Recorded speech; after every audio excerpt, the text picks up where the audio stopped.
বিজ্ঞ আদালত তাকে জামিন দেয়নি। আর এখানে বাদী যে মেয়ের মানে ভিকটিম মানে এই লামেসার বাবা যে এখানে বিশাল অঙ্কের একটা অ্যামাউন্ট দিয়ে যে তাদেরকে আজকে এই জামিনটা করাতে দেয়নি বা যেভাবে হোক কালো হাত এখানে কাজ করছে, ঠিক আছে, এই জন্য জামিনটা হয়নি, নিম্ন আদালত থেকে জামিনটা হয়নি। এখানে হাইকোর্টে মামলাটা চলে গেছে, ওখানে একজন ব্যারিস্টার সাহেব কাজ করতেছেন হাইকোর্টের লয়ার হিসেবে, ওখানে আমি একজন সুপ্রিম কোর্টের লয়ার। আমি আপনাদের কথা দিচ্ছি সুপ্রিম কোর্টের লয়ার হিসেবে ওখানে যত রকমের সহযোগিতা লাগে আমি সহযোগিতা করে আপনার ছেলেকে দ্রুত জামিন করানোর ব্যবস্থা করব ইনশাআল্লাহ। আমার কাছ থেকে আপনাদের কোনো চাওয়া আছে? আপনাকে বলছি, আমার কাছ থেকে আপনাদের কোনো চাওয়া আছে? কিছু বলবেন নাকি? অবশ্যই ইনশাআল্লাহ ইনশাআল্লাহ আমরা সবাই আছি একসঙ্গে।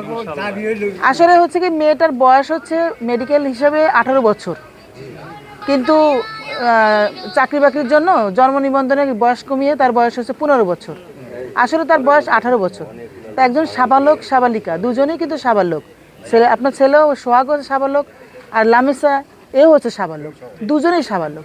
আসলে তো এখানে তো স্বামী স্ত্রী তারা দুজনে, এখানে ধর্ষণজনিত কোনো ঘটনা তো হয়নি। অতএব আপনারা নিশ্চিন্ত থাকেন যেখানে মেডিকেল সাপোর্ট করতেছে তার বয়স 18 বছর, ইনশাল্লাহ তার জামিন হাইকোর্ট থেকে অবশ্যই হবে। আর তার জবানবন্দিটাও খুব ভালো। আর এখানে নিম্ন আদালতে দুঃখজনক ব্যাপার, নিম্ন আদালতে যেখানে জামিন হওয়ার কথা ছিল সেখানে জামিনটা হয় নাই, সেখানে উচ্চ আদালতে যাওয়া লাগছে, ঠিক আছে। তো আপনারা নিশ্চিন্ত থাকেন, খুব তাড়াতাড়ি সোহাগ আপনাদের কাছে চলে আসবে, খুব তাড়াতাড়ি চলে আসবে। আর আমাদের জন্য দোয়া করবেন, আমরা যারা মানবাধিকারে আছি আমরা যেন আপনাদের সহযোগিতা করতে পারি, আপনাদের পাশে থাকতে পারি। আর এই যে আলমগীর ভাই, আরেকজন আছেন সাংবাদিক সাহেব তোয়ার ভাই, তারপরে আরেকজন আছে যারা যারা আমাদের খোরশেদ ভাই আছেন, যারা আমাদের সাথে আছেন, আমাদের সাথে সহযোগিতা করতেছেন, আমরা যেন এর কাঁধে কাঁধ মিলে আপনার ছেলেকে যেন আমাকে সবাই আমরা বের করে নিয়ে আসতে পারি, সে দোয়াটা আমাদের জন্য করবেন ইনশাআল্লাহ। খুব তাড়াতাড়ি সে চলে আসবে। আমার মানে একটার পর একটা আমার সাথে মানে অন্যায় অত্যাচার হইতেছে। আমি মানে কার কাছে বলবো এখানে? আমার মানে বিষয়ে কেউ মনে কোনো কিছু করে না, সবটা সময় মানে আমাকে কথা বলার কোনো সুযোগই দেয় না, মানে আমাকে কোনো কিছু মনেই করে না। এভাবে মানে সবটা সময় মানে অত্যাচারের উপর দিয়ে রাখে আমারই।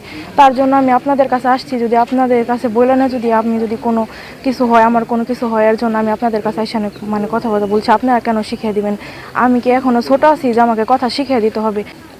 আমি অনেক চেষ্টা করছি, আমি আমার আব্বু আম্মুর হাতে পায়ে ধরে বলছি যে আমি ভুল করে বলছি দেখে যে তাই আমার সাথে তোমরা এমন করবা। আমি তাদেরকে পায়ে ধরে বলছি যে ওর কাছে দিয়ে দাও। এইভাবে অনেকবার বলার চেষ্টা করছি, যখনই বলি তখনই আমার মারধর করে, অনেক কিছু দিয়ে বুঝায়, বলে তোর যখন 18 বছর হবো তখন তোর ওর কাছে দিমু। এই কথা বললে মানে নানান ধরনের পাত্র আইনে ওইগুলোর সাথে আমার বিয়ে দেওয়ার চেষ্টা করে। তখন যদি আমি বলি যে না আমি বিয়ে করবো না, তখন হলো আমার অনেক মারধর করে, এই করে আমার কোনো কথা বলার সুযোগই দেয় না, মানে শুনি না আমার কথা। বলে যদি কান্দা মরে যাবি, তোর মতো মেয়ে মরে গেলে আমাদের কিছুই হবে না, তুই বাইচা থাকলে আরও তোর নিয়ে আরও অনেক কিছু, এইগুলো মানে বলে। আমি মরলেও তাদের কোনো আসে যায় না। অন্যায়কারী সে অন্যায় করেছে কিনা এটাই ম্যাটার করে। তো সেই জায়গা থেকে আপনি যে প্রশ্নটা করেছেন যে হচ্ছে লামিসার পরিবার ওর হচ্ছে আপনার জন্ম নিবন্ধনটা মাইনাস করেছে, অর্থাৎ কমিয়ে আপনার হচ্ছে যে মামলাটা করেছে এটা অবশ্যই অন্যায় হয়েছে। কেননা আমরা হচ্ছে আপনার বিভিন্ন মাধ্যমে জানতে পারি বা আমরা পেপারসও দেখতে পাই যে ওর মেডিকেল টেস্টের রিপোর্ট এসেছে 18+, তাই না? যদি মেডিকেল রিপোর্টে 18+ এসে থাকে তো সেই জায়গা থেকে জন্ম নিবন্ধনে কীভাবে 15 আসে? যদি ওনারা এটা আসলেই করে থাকেন তাহলে ওনারা অবশ্যই এটা অন্যায় করেছে। আর অন্যায়কারীর শাস্তি হোক এটা আমরা সবসময় কামনা করি, অন্যায়কারী যেই হোক না কেন। ফাউন্ডেশনের আপনার হচ্ছে সেন্ট্রাল ইনভেস্টিগেশনের দায়িত্বে আছে, অর্থাৎ আমি হচ্ছে আপনার সেন্ট্রাল তদন্ত অফিসার হিসেবে দায়িত্ব পালন করছি।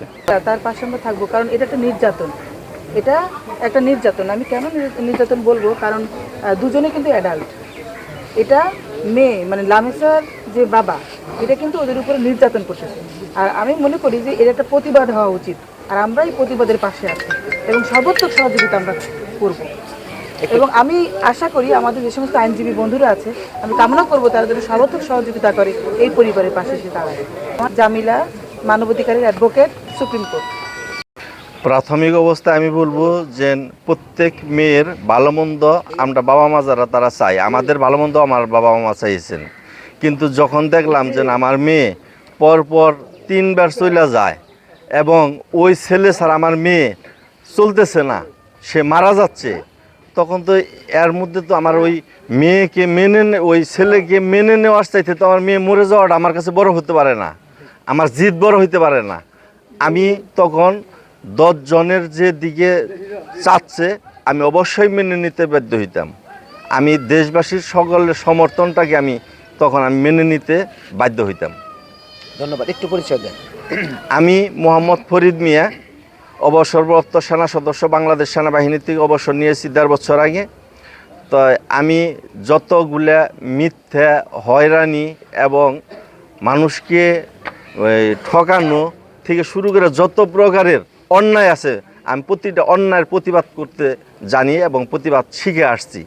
তো সেখান থেকে আমি শুধুমাত্র এই লামিসার ভাবার প্রতিবাদ নয়, আমি এই বাংলাদেশের যত বড় সে হোক, সে যদি অন্যায় করে, সে যদি কোনো অন্যায় করে থাকে, আমি তার প্রতিবাদ জানাবো, আমি প্রতিবাদ করব।